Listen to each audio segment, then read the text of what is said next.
New Lands by Charles Hoyfort. Part 1, Chapter 11d. Observatory, March 1914. A group of 3 stars that disappeared.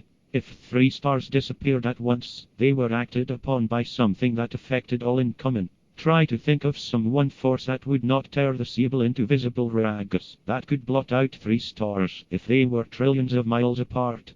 If they were close together, that ends the explanation that only because stars are trillions of miles apart have they, for at least 2,000 years, seemed to hold the same relative positions. In Agnes Clerke's system of the stars are cited many instances of stars that seem to be so closely related that it seems impossible to think that they are trillions, or billions, or millions of miles apart.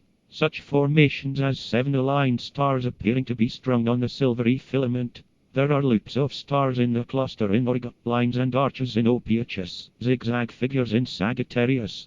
As to stars that not only seem close together but that are colored alike, Miss Clerke expresses her feeling that they are close together. If these colors be inherent, it is difficult to believe that the stars distinguished by them are simply thrown together by perspective. As to figures in Sagittarius, Fison, recent advances in astronomy, cites an instance of 30 small stars in the form of a forked twig, with dark rifts parallel. According to Fison, probability is overwhelmingly against the 3 uncommon stars in the belt of Orion falling into a straight line, by chance distribution, considering also that below this line is another of 5 faint stars parallel. There are dark lanes or rifts in the Milky Way that are like branches from main lines or rifts, and the rifts sometimes have well-defined edges.